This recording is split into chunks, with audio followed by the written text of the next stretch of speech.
Olá, boa noite a todos. Feliz Dia das Amigas para as senhoras e para os senhores também. So today we have another talk in English. We are welcoming Professor Dr. Wayne Visser and Indira Kartalozzi. On their behalf, I would like to start by asking all of you to stand up, please. Come on, stand up. Thank you. I would now ask the people in the back rows to move towards the front, please. We need an exercise of proximity. So if everybody can sit in the 2 or 3 rows in the front, excluding the very front row, and not be on the side seats. So can you please sit in the center? People from the back.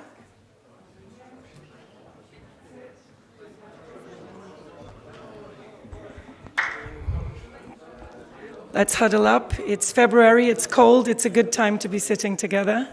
Christina, come in. 1, 2, 3. Wayne and Indira, can you help me here? Are we getting there?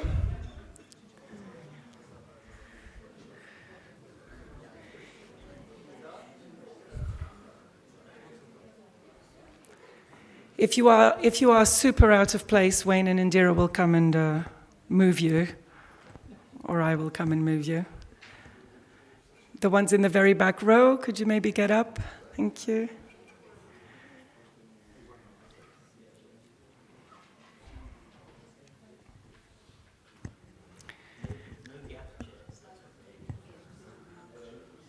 Okay, so Wayne is saying no empty chairs. So if we can avoid empty chairs, let's have people standing close to each other. I'm sure there's a reason for this. I'm sure we will understand at some point. I'm not privy to why this is happening, but all of those joining us now, good evening. We are asking on behalf of the speakers that we sit towards the front and that there are no gap chairs between people. Okay. We will move people as the talk progresses to make sure that nobody spreads out too much. So now, it's my absolute pleasure to introduce to you these two amazing speakers today. Let's see, this microphone doesn't hit me somehow. So Professor Dr. Wayne Visser is a globally recognized pracademic, listed as one of the world's top 10 most influential faculty thinkers on issues of responsible business in social media, a top 100 influencer on CSR and sustainable business, a top 100 thought leader in trustworthy business, and a top 100 sustainability leader. Dr. Visser is the author of 37 books, and his work as a strategy analyst, sustainability advisor, CSR expert, futurist, filmmaker, and professional speaker has taken him to 77 countries. So quite a large carbon footprint there, Wayne. Dr. Visser currently serves as Professor of Integrated Value at Antwerp Management School, where he also holds the chair in Sustainable Transformation, supported by BASF, Port of Antwerp, and Randstad. He's a fellow of the University of Cambridge Institute for Sustainability Leadership, director of Kaleidoscope Features, and a founder of CSR International. Previous roles were as Director of Sustainability Services for KPMG and Strategy Analyst for Capgemini in South Africa. Indira Kartalozzi is a director at Kaleidoscope Futures, a Cambridge-based think tank and media company focused on creating a better and brighter future, one that is safe, smart, shared, sustainable, and satisfying. Through courses, research, publications, and films, Kaleidoscope Futures promotes the creation of future fitness and integrated value. She's also a founder of Sustainability Leadership Kosovo, with a mission to harness systems change and to create collective action towards greater impact in Kosovo. With over 20 years of experience working with the most marginalized communities, her expertise ranges from sustainability and transformative leadership to forced migration and human rights, gender equality, and social entrepreneurship. This work has taken her to various countries in Africa, Asia, Europe, and Latin America. She also holds a few advisory boards, roles, Impacto in Malaysia, the CIRAs in Nigeria, Diaspora Flirt, German, and Mentoring Our Future in Kosovo. Ladies and gentlemen, it's my very absolute pleasure to introduce to you Wayne and Indira. The floor is yours.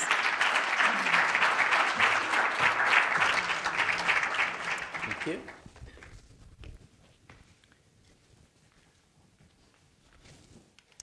Good evening. I think that's working. Well, it's a great pleasure for us to be here. It is our first visit to the Azores, and so far we're loving it. We're just back from the hot springs, so we're very relaxed, and we really look forward this evening and over the next 2 days to sharing a little bit of our experience with you and learning also from you.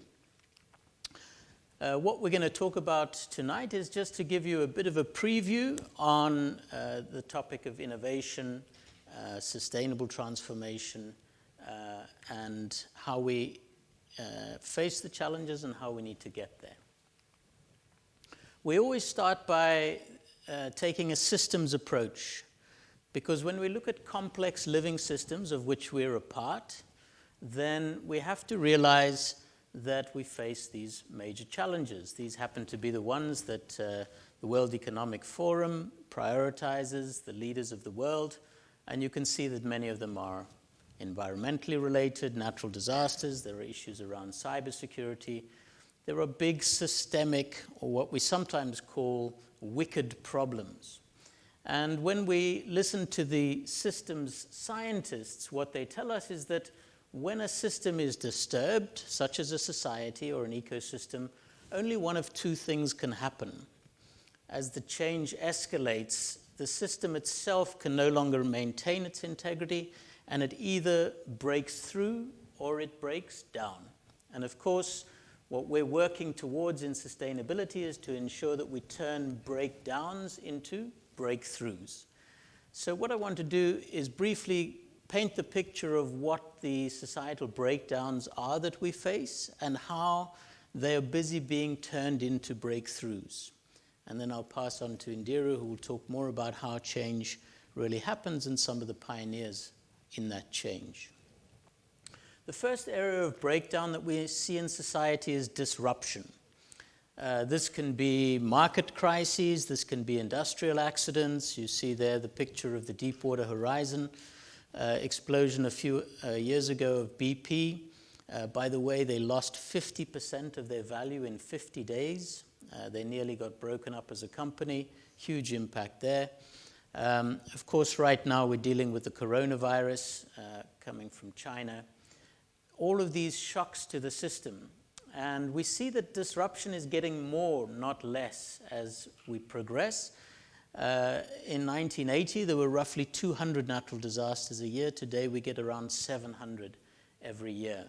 The cost is also rising, so 160 billion from climate change related events, of which only half is insured. So that's a lot of people, very, very vulnerable, not being taken care of. And of course, it's not only about natural disasters, it's also about social disruption. If you look at migration, 65 million people who no longer have a home because they are forced migrants, and of those, 22.5 million are refugees. This is not counting, by the way, climate refugees. As a side note, we had the very first case legally of a person being recognized as a climate refugee just a few weeks ago. Someone from the island of Kiribati in the Pacific who migrated to New Zealand and asked for status as a refugee. It went all the way up to the UN high courts and was granted as a legal status of a refugee. The second kind of breakdown we get is disparity. This is obviously about the gaps that we see in society. The gaps, of course, between rich and poor. If you look at how income gaps have grown between the wealthy and the low-income countries, those have grown 135% since 1960. If you look at gaps within our companies, they're going up. So average CEO to worker pay, for example, in the US was 20 to 1 in 1965. It's up to 300 to 1 today. How can we expect more equal societies where within our companies inequality is going up? And of course, it's not only about income, it's also about other kinds of disparities, such as gender inequality.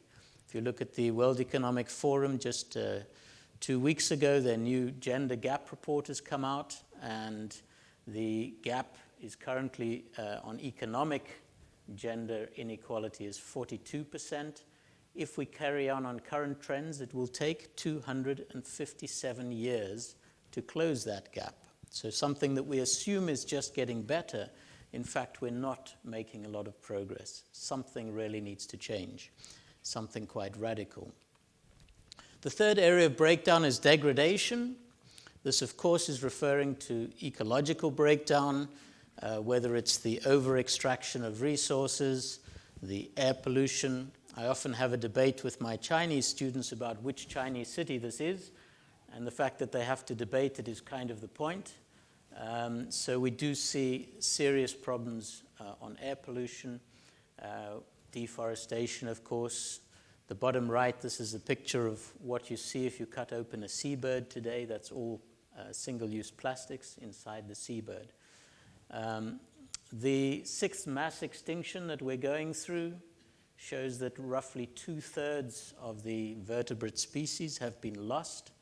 The populations have been lost since 1970, and that's a pretty sobering statistic. Within 50 years, life that has taken 3.8 billion years to evolve, we've wiped out 2/3 of it. And so that's not a happy picture.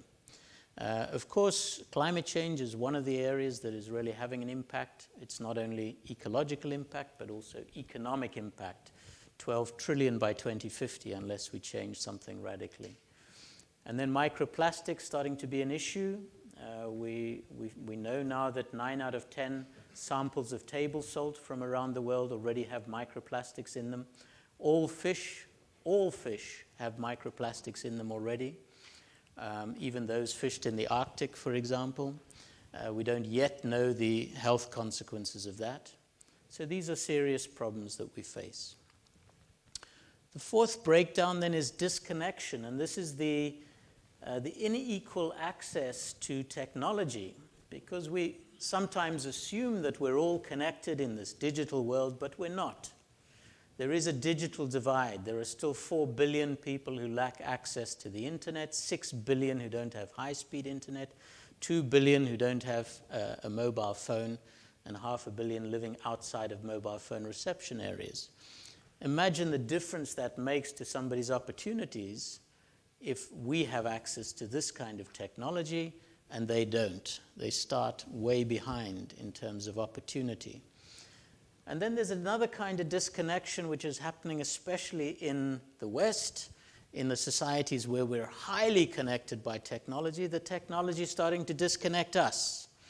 So we start to see robots and machines taking our jobs.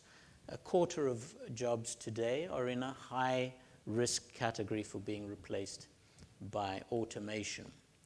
So this is disconnection. The final area of breakdown then is discontent. Of course, if somebody is content, they're happy, they're well, they're healthy. Discontent is the opposite of that. And this can take the form of pandemics, like Ebola, for example, which has killed 13,000 people, like the unequal access to medical services in some developing countries, like the diseases of the rich that we sometimes talk about. So it used to be that people died from communicable diseases, tuberculosis, HIV/AIDS, malaria. Today, most people are dying from non-communicable diseases. That accounts for 40% of all deaths, 70% of which are preventable. So we're talking about heart disease, we're talking about diabetes, we're talking about strokes. This is what's killing us today, and it's all linked to our lifestyle. It's linked to the toxics in the environment. It is something that we have a measure of control over. Of course, depression linked to stress is something else that is a growing epidemic. 1 in 10 people today suffer severe anxiety in the workplace, leading to depression, leading to suicide. And this is, again, a number that is going up. So all challenges that we face, examples of breakdown in the global system. The question would be, what does it look like for the Azores? And I'm sure that we're going to explore this also over the next few days. But what would those areas of breakdown be for your society here in each of those categories? Because what we're really looking at then is the triggers for transformation. Of course, if something's breaking down, we're not going to sit back and just take it. We're going to inspire those around us to take action. So what would it be for you in the areas of disruption, disparity, disconnection, degradation, and discontent? Now, the good news and the bad news. The good news is that business is one of the organizations that's best able to respond to sustainability challenges like this. The bad news is that when you ask sustainability experts around the world which institutions are making the biggest contribution on sustainable development, since 1992, when we had the original Rio Earth Summit, business comes 3rd from the bottom. So at the moment, business is not perceived to be part of the solution. It's perceived to be part of the problem. And this is due to many things that we will explore. It's a lack of trust. Perhaps it is indeed a lack of action. But this is the challenge that we face. Of course, our elected officials, our governments, are the ones that we think have made the least contribution to sustainable development. So we're trusting more our NGOs, our multilateral organizations, the academics, and so on. So the way that business has been responding to these challenges over the decades has changed, and each time it changes, it incorporates the last thing that went before. Of course, we had corporate social responsibility coming on in the 1960s, along with a drive for shareholder value. Stakeholders came in the 1980s. Stakeholder theory, 1984, Ed Freeman. Environment started to come onto the agenda in the 1980s. 1990s, we saw corporate governance with the first codes like the Cadbury Code coming in 1992. Sustainability, the triple bottom line, people, planet, profit, that was coined in 1994 by John Elkington. Climate coming onto the agenda in the 2000s especially. The idea of accountability. So don't only tell me that you're being responsible, but prove it to me, show me. And that's especially sustainability reporting taking off. And we're just coming out of a decade now of rethinking value creation. Does business, on balance, create more value than it destroys? That's the debate that is very live right now.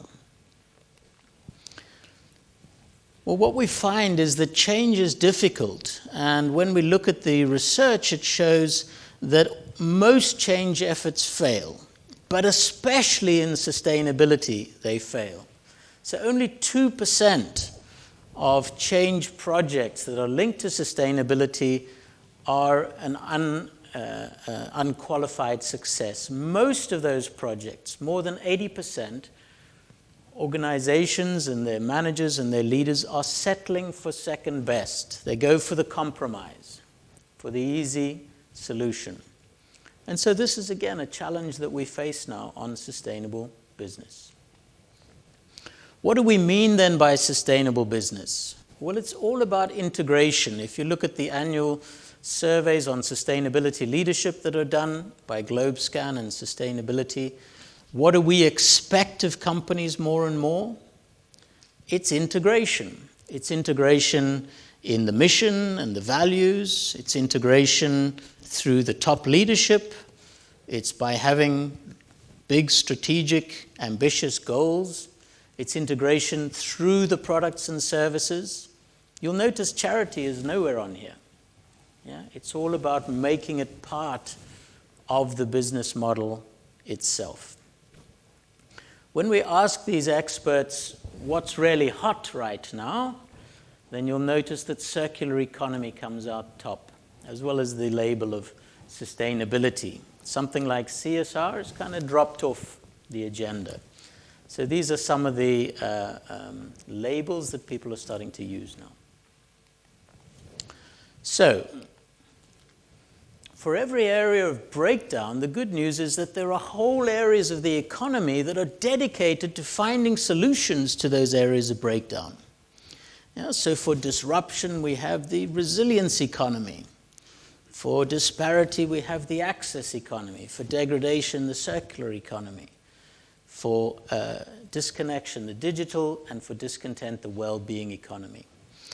And so what we really need to look at is what are the pathways to innovation that come out of those areas of the economy. That's the exciting agenda. That's what we're going to be focused on, in fact, in the next 2 days. It's important to understand and to acknowledge the seriousness of the breakdown, but then very quickly to move to these areas of solution.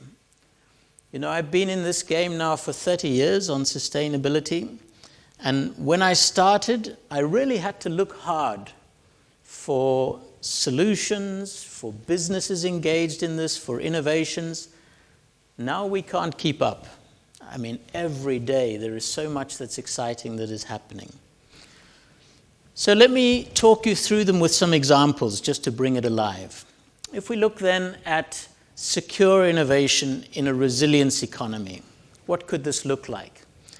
Well, one of the things we see is that drones are starting to be used to help us through these areas of breakdown, of disaster, of crisis. You see there drones being used to deliver emergency medical supplies. They're being used when there are fires, such as we've just had in Australia. They can map the fires. They can pick up the heat signals. They can see where the fires are spreading, getting out of control. They can even be used in sea rescue to get the necessary equipment to the person who may be in trouble. So this is a really exciting area right now. Of course, you don't have to be a big company to come with solutions. Here's an example of the Haiti earthquake that happened in 2010. A terrible disaster. More than 100,000 people died. But a small tech startup from Africa, from the country of Kenya, wanted to do something to help.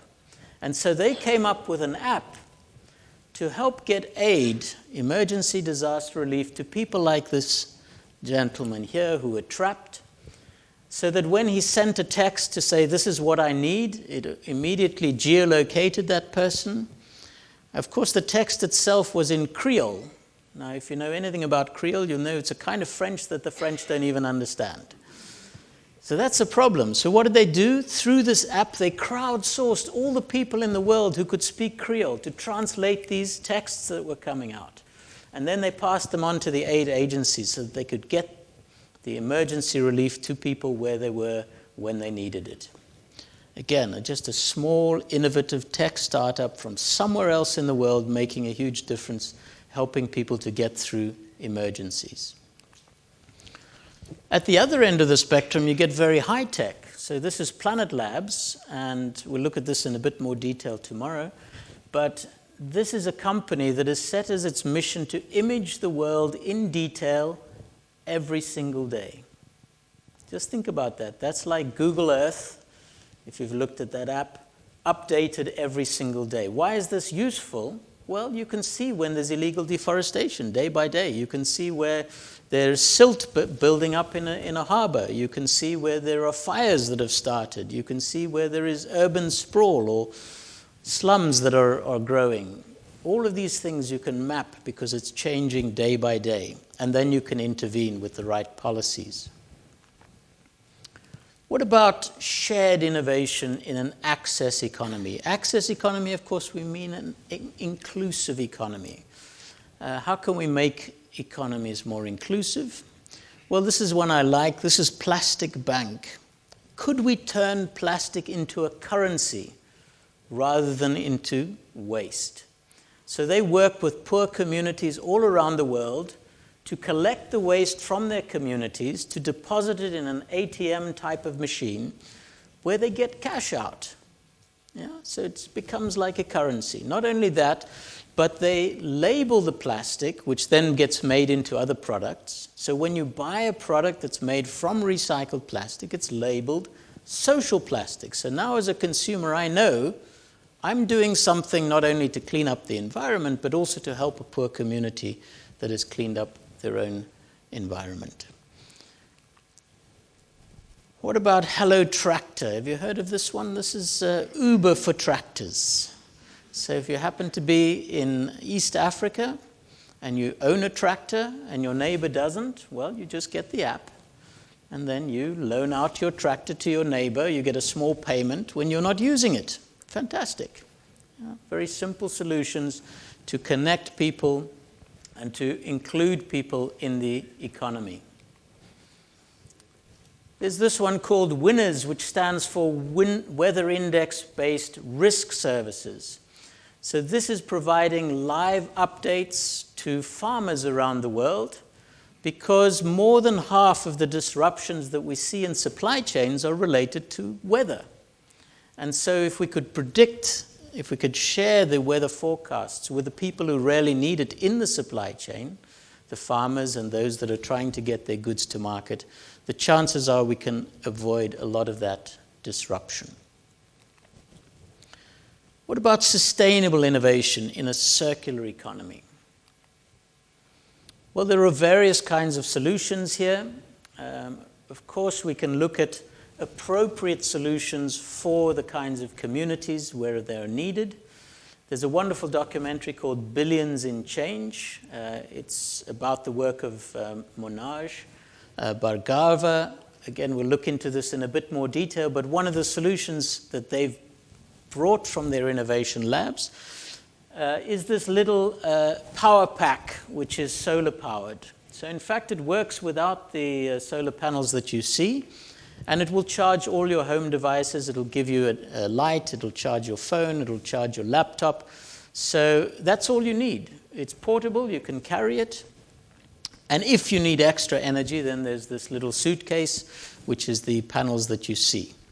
So suddenly, a community that's completely off the grid or has unreliable energy, they get one of these, and suddenly they are resilient. Kids can study, people can work. They're not reliant just on the energy from the government. At the top there you see this is a composting methodology that's being spread throughout India as it happens, to be able to create compost within 19 days with no money. And this is revolutionizing the lives of many people. What are we seeing here? Well, of course, we're looking at seafood here. And these are shrimps, but what's interesting about them is the packaging. Of course, food needs to be packaged, but we have a problem with plastic. What you're looking at here is, in fact, a plastic that's made from the shells of seafood.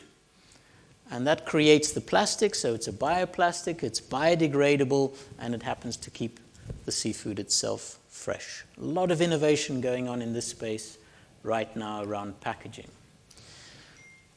We worked on a documentary the last few years, which I think has been shown here, or yes, it has been. Did anyone see Closing the Loop? A few of you? So this is now free online on YouTube. It's all about the circular economy, and we filmed in Latin America, we filmed in Africa, and we filmed in Europe. And I'm just highlighting here one of the cases that we looked at. This is in Ecuador, in an environment that feels quite similar to here as we've been traveling around the volcanoes here. They do dairy farming, but quite high up. And they have ecotourism there. So the people I'm speaking to here, this guy was part of a family that used to cut down the forest for their living. And he got taught how to protect the forest, turn this into ecotourism, and now they have people visiting the community, living in the community. They make all kinds of local foods and products and crafts. And now he's a protector of the forest. It used to be that he would go out with his father and hunt bears. And at one point, they encountered a bear with a baby bear. And he was still young, and he said to his father, "Can we not shoot that baby bear?" And so they didn't. And today, he's a protector of the speckled bears, which are starting to come back into the forest now. So all kinds of wonderful stories of what's happening in the space of sustainability and circular economy. What about smart innovation in a digital economy? When we think smart, we often think high-tech, and it doesn't always have to be high-tech. So here's an initiative called WeFarm. You can see that it uses those very old-fashioned Nokias. I don't know if anyone still has those kind of phones. They pretty much could send a text and you could call on them, and that was it, right? But a lot of people around the world, it's a cheap phone, and this is what they actually have. And so this connects people almost in what we would today call a WhatsApp group, connects farmers all around the world, so that if they come up with a problem, let's say in Peru, they have a disease on their crop, they just send a text to the group, it goes all around the world, to farmers all around the world, saying, this is what it looks like, the leaf is infected, any solutions out there? And somebody from Tanzania texts back and says, yes, we had that problem, this is how we treated it, here's the solution. It's kind of low tech, but it's about connecting people. The digital economy can be that. At the other end, you can get very high tech. So this is an organization called Provenance that uses blockchain in order to trace supply chains. So you're seeing two supply chains here, one for denim, for jeans, and one for fish. And by using blockchain, they can trace all along the way exactly where the product came from, down to the individual fish or the individual pair of jeans. And at every step, it's signed off and it's secure. And when I'm a customer and I then buy that, I can be assured, for example, that these jeans are fully organic or that this fish is fully sustainable. Sometimes we can take it even further. So this is a new organization that I have some dealings with called Circularize, and it's dealing with the chemicals industry, specifically the plastics industry. Two companies, Covestro and Domo Chemicals, to say, how can we make plastic circular? Well, you need to know what kind of plastic, because when you pick up a product, let's say like this is plastic, this is actually mixed plastic. And most things, especially packaging, have layers of different types of plastic. Very hard to recycle.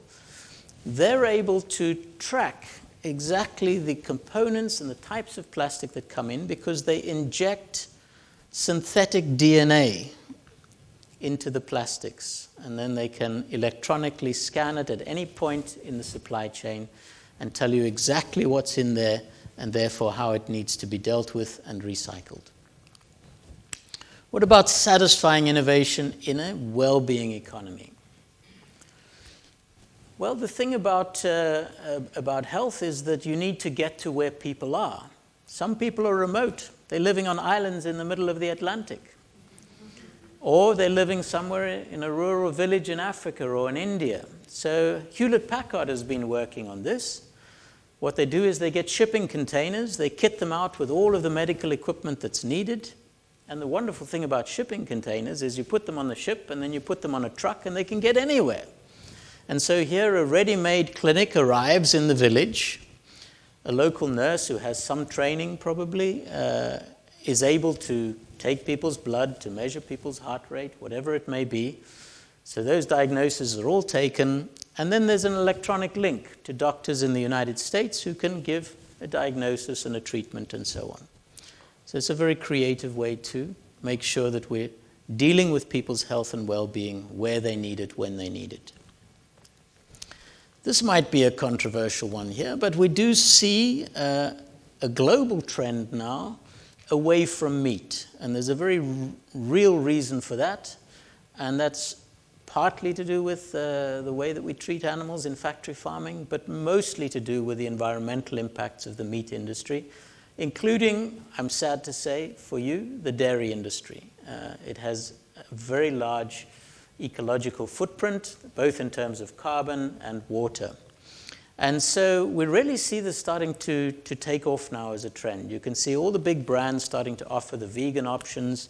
Beyond Meat listed on the stock exchange, its stock price has gone up 400% since it listed just less than a year ago. Kentucky Fried Chicken now has its own versions. Burger King has their Beyond Burger. So just offering people those alternatives is one of the steps that we start to see to tackle people's issues around health, because of course excess of meat also dealing with heart disease and other problems, but also with the environmental benefits. And then when we think about health and well-being, we shouldn't only be thinking about physical health, we should also be thinking about mental well-being. And I love this case of Unilever and their Dove brand. I don't know how many of you have come across their Real Beauty campaign. It's about tackling the issue of self-esteem, especially among young women, because most girls, you can see 72% of girls say they feel pressure to be beautiful. And I guess this is also made worse by being on the internet and seeing beautiful models and seeing Instagram pictures of perfect people. And so there's a real anxiety about what it means to be beautiful. So one of the things that Unilever did was to run a campaign on this. And there are two that you can look up on YouTube. They're really wonderful. The one is that they took a group of women and they got an FBI sketch artist. And they got the women to sit behind a screen and to describe themselves to the sketch artist. And of course, he drew a portrait of them. And then they got one of the strangers who they'd just met to also describe them. So now you get two portraits of the same woman, one by herself and one by a stranger. And what do you think the difference is? I'm sure you can guess. The one that we describe of ourselves is uglier than the one that the stranger describes. So we all are suffering, especially women, but we all are suffering from issues of self-perception, self-esteem. The other one that they did is they went to shopping malls around the world, and they put a sign above the one door of the shopping mall saying average, and above the other door saying beautiful. So now you had to choose. If you're going to go shopping, you have to choose to go through the beautiful door or the average door. And it's amazing because, of course, they filmed it all around the world, and people really struggle. They sit there and they look at these two doors. Do I feel beautiful today? Do I deserve to go through that door? You see mothers dragging their children through the beautiful door. I do remember, as it happens, an Italian woman who looked for about 2 minutes and then she just walked away. She couldn't make the decision. And again, it's just about questioning, what does it mean to be beautiful, and why should you not perceive yourself as beautiful, no matter what you look like? So these are all the different pathways to innovation. And when you do them together, it's something I call integrated value, because you're creating value by tackling the different areas of breakdown, of course. But when you're able to combine them, and I put up here the example of Tesla, because if you look at what Tesla is doing, not only through their cars, but through their battery technology, in fact, they're ticking all 5 of those boxes. If you look not only in their mainstream utility battery packs, how they're able to bring resilience back. I don't know if you know the story of Elon Musk and the Australian state, which was going off the grid because of natural disasters. So they were having blackouts all the time. And so Elon Musk, the CEO of Tesla, tweeted, as all leaders do now. They don't communicate any other way, do they? Tweeted, "I'll solve your problem for you." A bit of arrogance in there, as we expect. And so the governor of that state of Australia said, "Are you serious?" So he said, "I'm so serious that we will do it within 100 days or you get it free." And so they went out to tender, Tesla won it, and they installed this massive battery farm linked to a wind farm for that state. It's now completely resilient against any kind of blackouts, any kind of energy shocks. So when you look at what they did with the Puerto Rico hurricane, last year was it, or the year before? Again, a country, an island that is in a disaster state. And very quickly they were able to install solar linked to batteries to get them back on the grid. And when you think through it, it's tackled their issue of security because helping them to survive a crisis. But there are all these other benefits. It's renewable energy, so it's sustainable. It's a very poor community, so it's inclusive. It's getting them back into the economy. Of course, it's dealing with health and well-being, because when you don't have electricity, you very quickly have disease. So this is what we call an integrated value solution. If we do all of these things, and when we do them, we see that actually it's good for business. There is a business case. And I know some of you have been on the course, have been talking about this with Craig as well. But when we ask in surveys around the world, what are the benefits of bringing sustainable solutions, we can see there are many. Whether it's to do with being true to your mission and your values, or improving recruitment and retention of talent, or lowering risk, improving reputation, multiple benefits. So there is good reason to do it. What's different today compared to 30 years ago when I started in this and the last few decades is we have a different sense of urgency. Even in the last year, our young people especially are really challenging us to say, are you failing us as a generation? Can you move faster? Look at the science. Stop making excuses. Start taking action. So this is really the challenge to us now as a generation, especially when I look around the room of people who are interested and active in this area, is not only to be working on sustainability, but to be working ambitiously on sustainability. And change is hard. So before I hand to Indira, I'm just going to give you one clue to why change may be hard, but it's not impossible. What you're looking at here, of course, are birds flocking. And there's that wonderful English word for that called murmuration. You see them going. How do they flock? How do they all stay together? There is no leader there. So scientists have studied this, and they've asked the question, could this apply to human beings? Do we flock? And if we do, what is the behavior? So if I did an experiment with you today, and I said, okay, all get up from your chairs. Don't worry, I'm not going to ask you. Indira is going to do that later. But if I were to say, okay, all get up and all move around, but stay within 1 meter of each other, what would we see? We would see a random movement of people. No particular order. But if I started to whisper in the ears of a few people, try to move the group to the back of the room. Well, of course, if I just said that to one person, they wouldn't have any influence on the group because they have to stay within 1 meter of everybody. But the interesting thing is, as you add people, the chances of moving the whole group go up. And how many people do you have to add to move the whole group if those people have a common goal? In this case, moving to the other side of the room. It's much lower than you think. All the science and the experiments they've done suggest it's between 5 and 25%. So this is really great news. It means if we all have the common intention, we don't need to convince everyone. What we need is all to be moving in the same direction, the minority of us that can see the challenges and work on the solutions. But as I said, change is not easy. So how do we change? And this is where I pass on to Indira.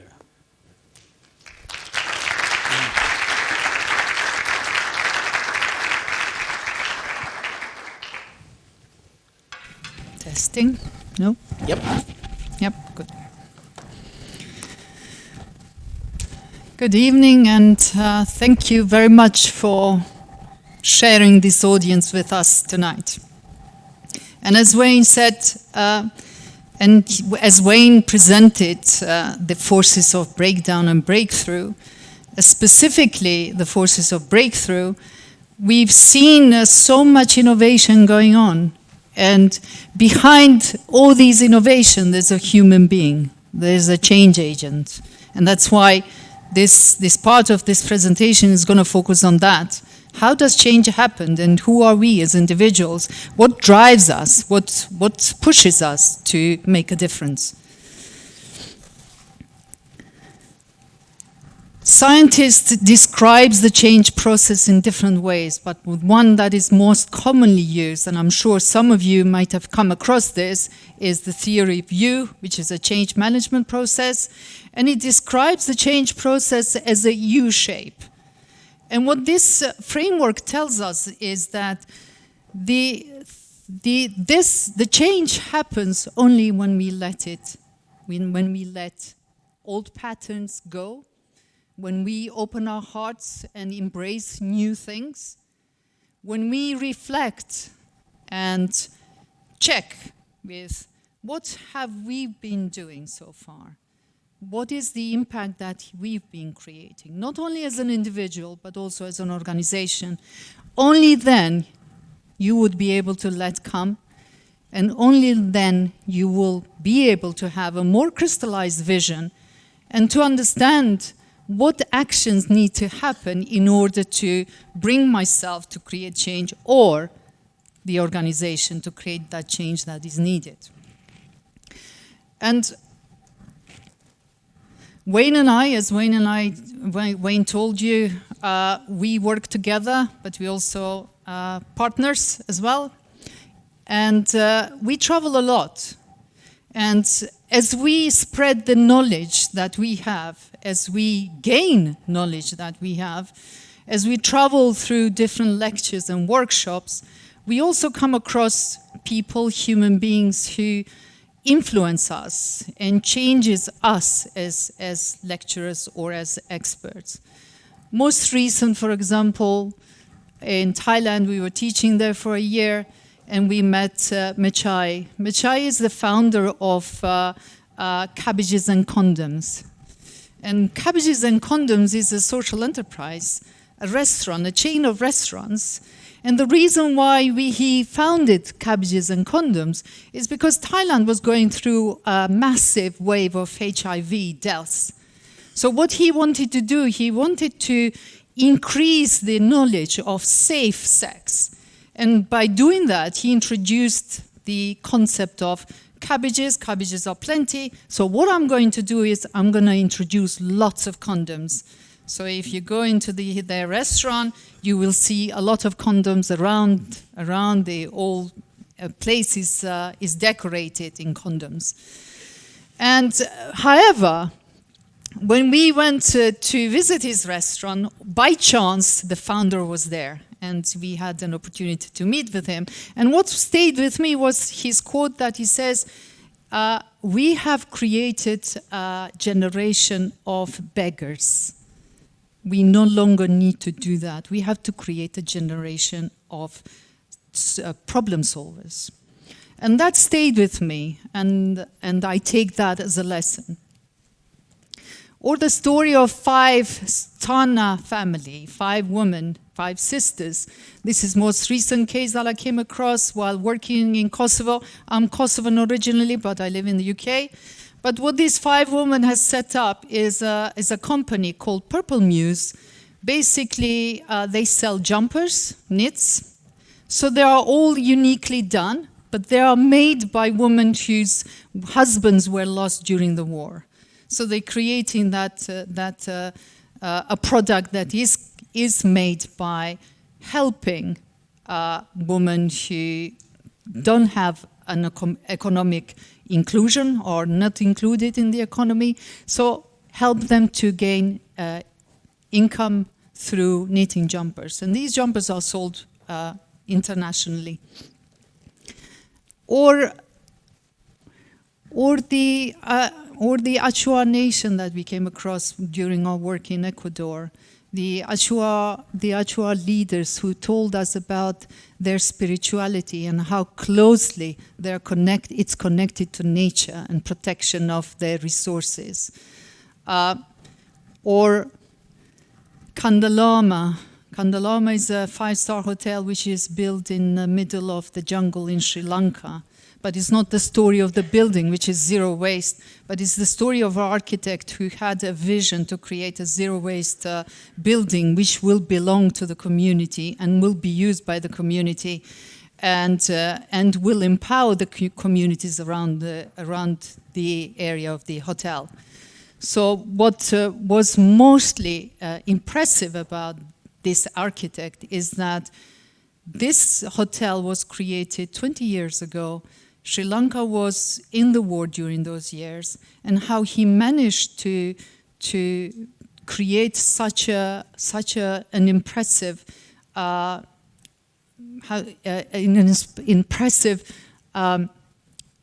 building, not only through the architecture but also through the ways of how he included the community around it. The next story is about this woman that I don't know the name, but we met in South Africa during my visits in the townships. What this South African woman does, she lives in a shack. But what she has created here is a daycare center for parents who were working. So the whole daycare center is created in the same way as people live in a tin township, in a tin house.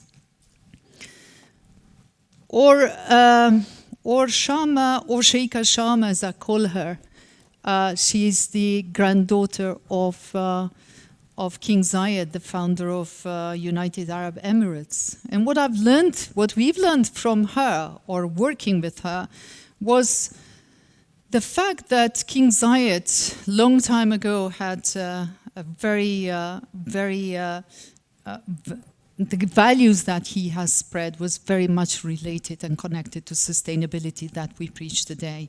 And what impressed us with her is using her status, which is quite privileged status to be a royalty, to create change through different projects that she has, Beacon of Hope or Global Alliances for Sustainability. However, the next slides would be more focused on storytelling. And the reason why I use storytelling is because that's the only way that we can express the lives of few individuals that has created substantial change within the communities that they live. And the storytelling, as Margaret Atwood put it, you're never going to kill storytelling because it's built in the human plan. We come with it. So, story one starts with Wangari Maathai. Wangari Maathai was a Kenyan activist. She excelled in her studies as a student. And as a result, she earned a scholarship to go and study in the US. Apparently, allegedly, the same scholarship as Barack Obama's father got to go and study in the United States. What Wangari Maathai was, she went back to Kenya. And she was working at some stage as a professor. She was running the university, but then she was also a vet. And as a vet, she tended to go and visit rural communities. And as she visited rural communities, she came to understand the hardships of these communities that were losing their biodiversity, but not only that, they're losing their livelihoods because of the drought and the climate change and all the other problems. So she came up with a plan, and her plan was to plant 1 million trees. Everybody ridiculed her idea. How are you going to plant 1 million trees? She was adamant that she can do it. She got some funding, and she started working with the rural communities, especially women, started by teaching them and training them how to grow trees. And by doing that, she was also teaching them about the importance of the resources. Not only that, but the importance of having the ownership of your resources and how to protect and how to use them. However, she became such a problem, even her husband left her, and he left her and filed a petition for divorce, and the reason was that she is uncontrollable. So the Green Belt movement that she created still stands. So far, the Green Belt movement has planted 51 million trees, and not only in Kenya, but also in other countries around the world. And her quote that I quite like is that you cannot protect the environment unless you empower people, you inform them, and you help them understand that these resources are their own, that they must protect them. She's also won a Nobel Peace Award for her work. The second story is Bankar Roy. Bankar Roy is from India, and I'm going to share a quote here in the beginning, because what he says here, I have a very elitist, snobbish, expensive education in India, and that almost destroyed me. So when Bankar Roy completed his studies, obviously his parents has invested a lot in his education. He came back from his studies, and the parents asked him, what are you going to do? We expect you to get a job, possibly get married and get us grandchildren. But he struggled with that concept and the idea. So he decided to leave, take a year off, and go and live in a village in Talonia, which is very rural India, to be there and live with villagers, to have a simple living for a year until he knew what he wanted to do. And obviously, he wanted something bigger than what his parents expected from him. And when he went to this village in Talonia, everybody was so surprised. What are you doing here? You obviously seem to be very educated, probably rich. Why are you here? Are you running away from the police? So this is what the elders have asked him. And can you imagine a school without walls, windows, or desks? That is exactly what he's done. He's created a school or a college, as he call it, Barefoot College, one of the most famous now colleges in the world. And apart from many work that they do, one of the vision is to create different opportunities for rural women, one in which they were free to learn. What Bankar Roy realized while he was living in that village was the power of women and the way how they are resilient and resourceful. So he wanted to use their resilience and their resourcefulness to create something more meaningful and impactful. And what he's done, for example, one of the projects that Barefoot College manages, and we were lucky to come across 2 solar mamas. There is a project that trains women who may have never been in school, who were illiterate, and who are grandmothers. The program trains them to become solar engineers. And often these women come from rural villages where there is no electricity. And sometimes they don't speak Indian, so they go to India, 6 months, they learn, they become solar engineers, go back, install the solar systems, and they become the person who maintain and support the villages. And the reason why he chose grandmothers to become solar engineers is because he says they never leave the communities. If you train the young person, they leave the community. So grandmothers are more connected to.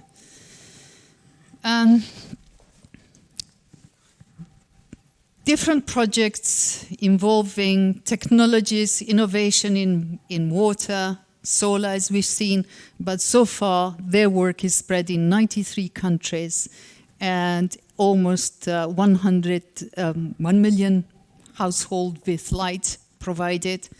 And they tackling 14 sustainable development goals out of 17, and they have trained 2,200 solar mamas.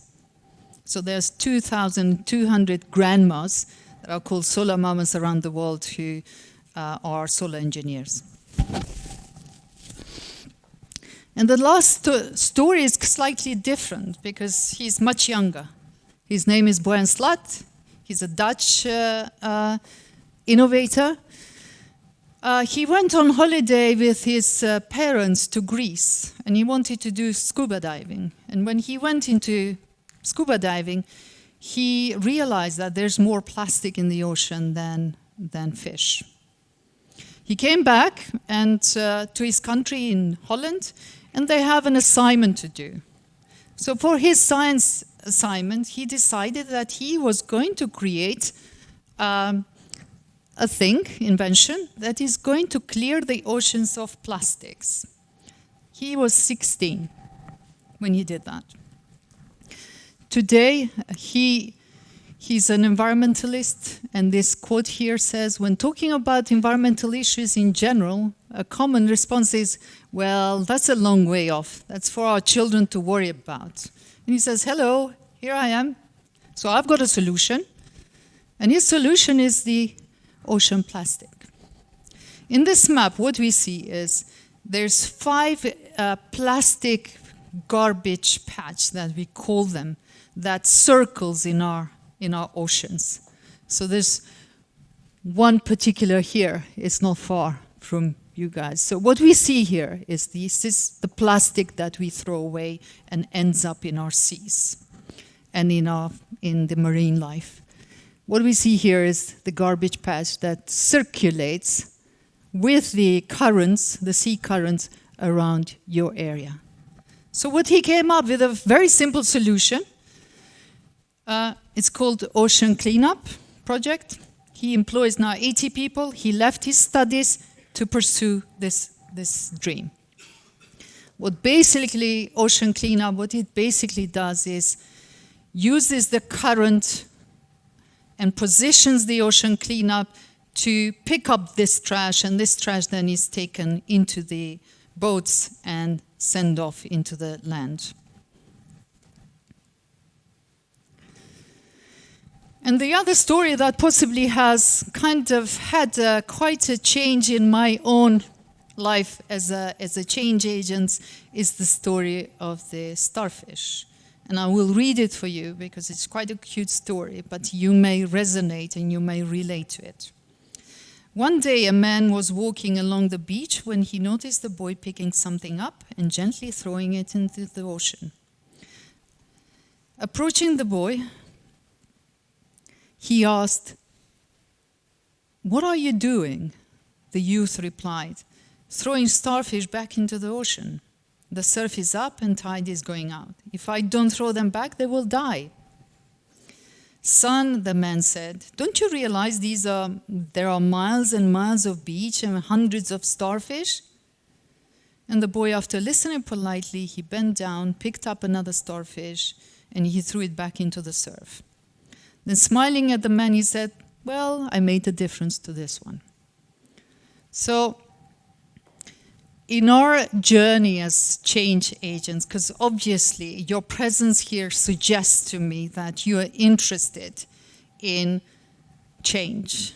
What is it, my role in this? How can I create? It can become quite overwhelming. In fact, it can feel like I'm just a drop in the ocean. However, the drop in the ocean often tends to create ripples.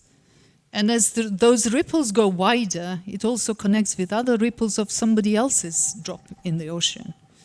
And this is where I'm going to ask you for participation in experiment. And I see that we have some people sitting at the back, and I would like if you could come and sit in the front, because we're going to do a joint experiment. And what this experiment is going to include is I will create a motion. I'm going to start here because it will go as a snake, like that. All you have to do is, if I start the motion, for example, like that, you will have to pass it on all the way, and then snake, and then that, all the way to the end. When I change the motion, you will change it too. So you wait for that change of motion. You keep doing the first one until it changes. Understood? Okay, so you have to listen. If you want, sometimes it's good to close your eyes and to listen. So let's start here. We have that. How are we going to do it? So would you sit over here in this line here? Thank you. Or even front there.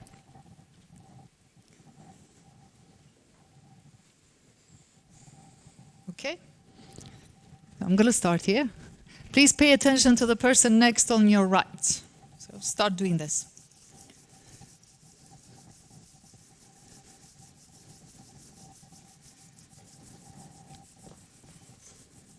No, don't stand there.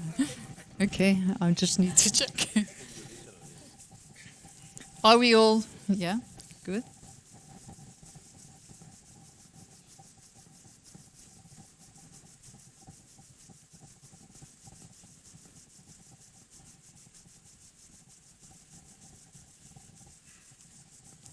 We have to wait until the end.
Thank you.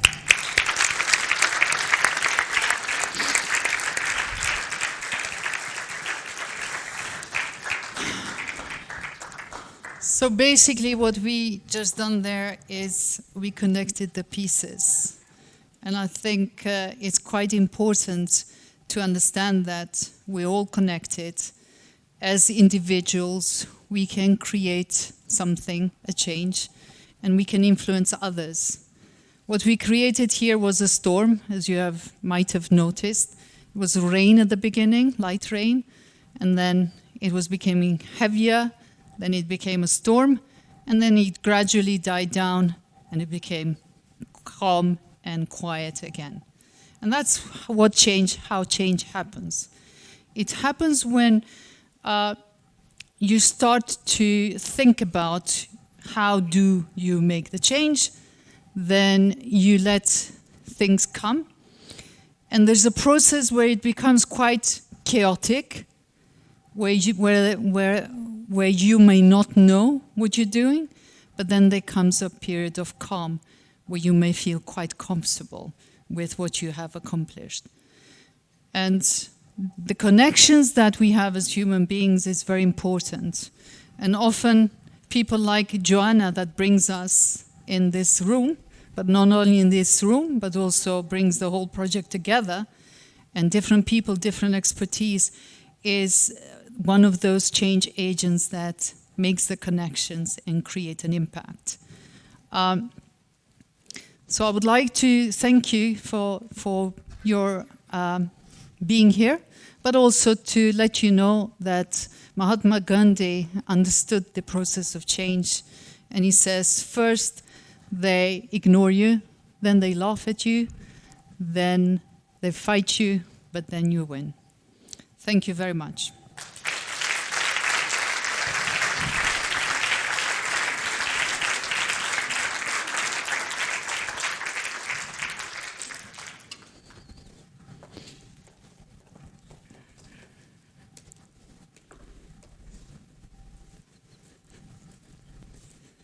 Do we have a talk session or not?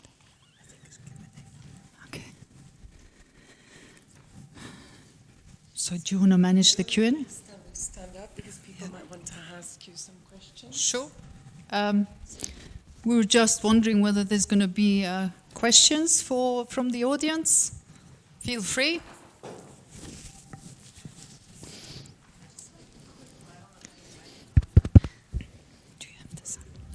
I just have a quick question. First of all, thank you so much for your inspiring talk. It was really nice to hear all the stories and examples.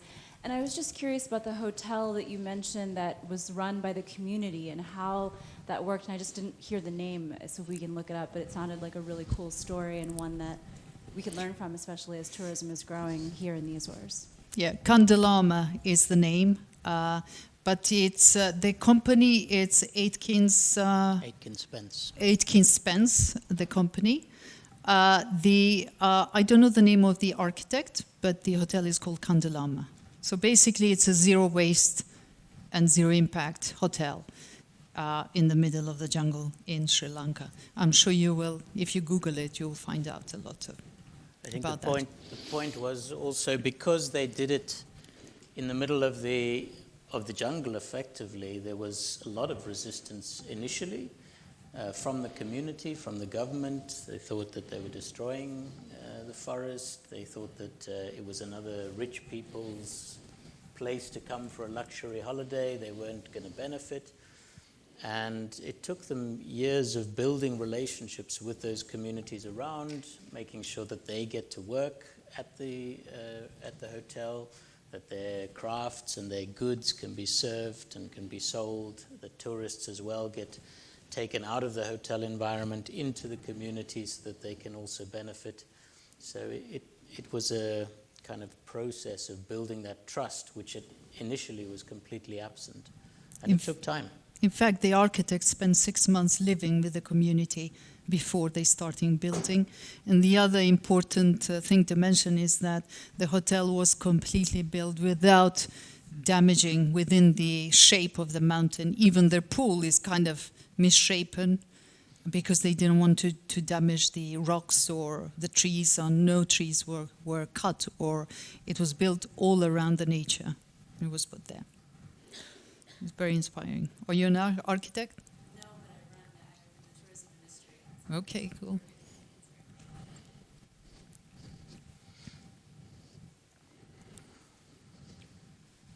More questions?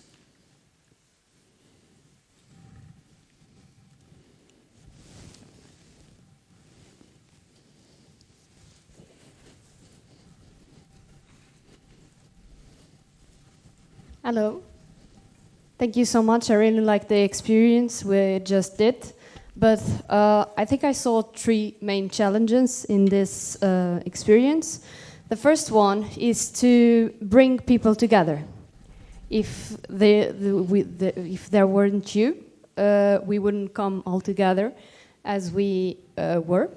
The second one, I think we need a clear leadership, because Wayne was moving his hand, directing all the people to do the same. If he wasn't there, maybe this wouldn't happen. And the third one is, the third challenge, I think it's to keep people together, so that they keep moving together in the same direction, in the same boat. So how would you address these 3 challenges? Thank you. I think I'm going to go to the second one that Wayne was directing. This exercise normally happens in a circle. So we are in the circle, so it's quite challenging to do it here. And that's why we have to direct it. So normally it happens organically. So one person starts it and then it goes around. So, however, I agree with your point. I wouldn't call a leader, because leadership is not some sort of a position, but it's an action. And that's why it's connected to the action. If one person manages to bring us here together, what I see this, for example, the role of Joanna here, is she's the facilitator of what is happening in the Azores now, for example. She's the facilitator who creates the environment in which people like us get together and people like us influence each other. So, and then it's up to you when you go back whether you're going to take an action, because remember, leadership is defined as an action that you take, not as telling people what to do. So we tend to talk a lot in different stages, and we talk about sustainability, but we also ourselves, we walk the talk. We're both vegans, for example. We're quite environmentally conscious. We do have a very high carbon footprint, but we try to make up for that. And I'm sure Wayne would love to add something to your points that you raised. I mean, I love your insights, because it's absolutely, the lessons of making change happen, which you've drawn out there. A few points. When we look at systems, when we study living systems, one of the things is that often the systems don't have a leader. Living systems don't have a leader. But what they have are parts of the system that create an enabling environment. And then what happens is a phenomenon we call emergence. So something happens out of the interaction that creates something new. And this we see in life over and over again. And so I agree with Indira's point in the sense that leadership is not always a hierarchy. It's about people who are willing to take action or to make connections. And just by doing that in our own way, we create an enabling environment where something else happens, probably beyond what we could have done ourselves. And that's how we like to look at how change happens. But of course, you get people with different skill sets. And so we'll present this, I think, on Saturday when we look at change agency. But if you look at, has anyone read The Tipping Point by Malcolm Gladwell? It's a really great book, right? So he talks about 3 different types of people you need for change to happen. One type are the connectors. These are people who are just very good at connecting with others and bringing others together.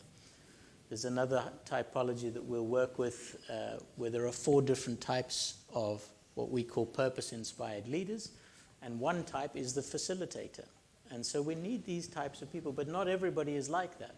There are other types. I mean, in Malcolm Gladwell's case, he talks about salespeople, so people who can influence and persuade and cajole and make change happen that way. And the other ones are the mavens. The mavens are people who collect knowledge, who are always bringing what information is needed to the situation. In the other typology, we also get experts, we get catalysts, and we get activists. So we'll go into all of that. The point is that you need to just figure out what is the role you can play to create that enabling environment. And it may be that if you're in a position of influence, that helps. But remember that in systems, in living systems, they can never be controlled. Never. Even if you're President of the United States who thinks he's controlling the universe, you actually cannot control. So if you're a CEO, you can influence a system. And we're all influencers. And I'm glad we showed the ripples because, of course, there is that butterfly effect. If you look at chaos theory, it could be that your butterfly flap of the wings, that little action that you're doing somewhere else creates the typhoon because of the interconnectedness of the system. So that's really how to think of it. But I love your insights on that. Oh, hi. I just wanted to thank you both again for this inspiration today. I was wondering, I call myself a change agent. That's how I like to see myself or my role in life, in my professional life, if you like. However, I'm absolutely convinced that one cannot be a change agent if everybody around you isn't ready and willing to do that. We would not be here today if we did not have hundreds of people following us, thousands of people following us back home on YouTube and Facebook. I have to say we had over 8,000 followers on Sadeya's website for the first talk alone, and so this shows the massive ripple effect that these things can have. And I would be nobody if there hadn't been a very strong echo in the government of the Azores and in the different authorities that have worked with us through this, and that signals a maturity sign in our society. And I can't claim 30 years, but I can claim almost 20 years of work in sustainability, and I can see that things have come to a point where we feel that we're at a cusp of change. And so my question to you is, I know we've been back and forwards with this wave. Craig last week called it the waves of sustainability, where they come in and go out, and you kind of go, oh, it's going to change, oh no, it's going back again, oh, it's going to change now, and then it goes back again. And but the thing is now, are we, and do you feel that we are collectively at a point of change in society? Have we reached some sort of a tipping point? Are these audiences and all the things that are happening throughout the world, with governments finally declaring climate emergencies and people coming out and really changing the game, is this for real now? Do you want to start? I think the fact, it's quite a difficult question, but I think the fact that we see young people like Greta Thunberg and others that we know of kind of rising up and demanding change, that tells us a lot. But also, what we've seen, at least with the countries, the UK or European countries, we see a lot of drastic measures that are being made, specifically related to the waste and plastics, and especially waste which affects our food systems. So I think the other interesting fact is that at one of the online courses, which you are aware of at Cambridge that we have, it's an online course which is open to anyone around the world. 2 years ago, we were getting 160 top students, and we're just about to go into the new course, and we've got over 400 students, 500. So the awareness is much higher now. People are more interested. Because it's affecting our lives. Basically, if you live in a polluted city, you don't want to raise your children there. If we actually are suffering from illnesses that we think is part of, then we want to know why is that happening and what can we do to change that. Yeah, if I can add to that, because we do get asked this question a lot, and I wasn't just being rude on my phone, I was going to answer by reading a poem, which is struggling to load, so I may still, but what is totally clear is that on many of the issues, innovation has kicked in, and that's really, really good news, and that societal norms have changed. So norms are, again, you can see I like to talk about systems. If you look at complex systems, norms are some of the most fundamental things in a system. They're almost the rules of the game. If you think, when I'm saying norms, I'm talking about values, what people believe. And without a doubt, today, compared to 30 years ago, those norms have shifted. And so not everybody is already taking action and being as bold as they need to be, but you can see the norms shifting, and there is a delay in the system before everybody comes on board. But that, to me, signals that we are on many issues on that tipping point. There are some that we're really struggling with. I think biodiversity loss, we're miles behind. We're still going backwards at 1,000 miles an hour over the cliff. And so there are some systems, I think, that will collapse. Hopefully there'll be microsystems. I mean, to be honest, we see it already, right? All of the problems we're worried about are already happening in certain communities and certain countries. I mean, there are places where societies have broken apart. There are places where ecosystems have collapsed. So we will see those, but as a global civilization, I do see this real response. I don't know if this... Yep. So I won't read you the whole thing, but because people always ask us, are you an optimist? So as one of the things I do in my spare time is I write poetry. It's called Be an Optimist. Yeah? And maybe it's a different way to answer your question. Be an optimist not because the future is bright, but because bright people are working to make the future better. Be an optimist not because the news is good, but because good people are showing that change is always possible. Be an optimist not because the world is fair, but because fair people are fighting for justice wherever it's needed. When ordinary people do extraordinary things, let your heart beat a little faster, knowing that you too are ordinary. When inspiring leaders rise to our biggest challenges, let your sights be set a little higher, knowing that you too can inspire. When young voices join the call to action, let your efforts go a little further, knowing that you can always do more. So be an optimist, not because the night is over, but because we all carry the light of values. And remember the promise of dawn. Be an optimist not because victory is certain, but because we have the opportunity to still make a positive difference. Be an optimist not because the earth is a haven, but because we have a growing desire to be guardians for all life. And when the clouds of gloom are gathering, let your knowledge of the sun and skies above be a vision that brings perspective. When the drums of war are beating, let your refusal to cast others as villains be a declaration of our common humanity. And when the tides of bigotry are rising, let your belief that we all have equal worth be a boat that will never capsize.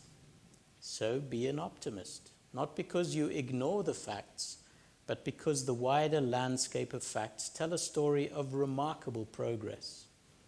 Be an optimist not because the glass is half full, but because we always have the chance to tap a greater source of power. Be an optimist not because you are blind and deaf and dumb, but because you see and hear and speak more clearly what is possible.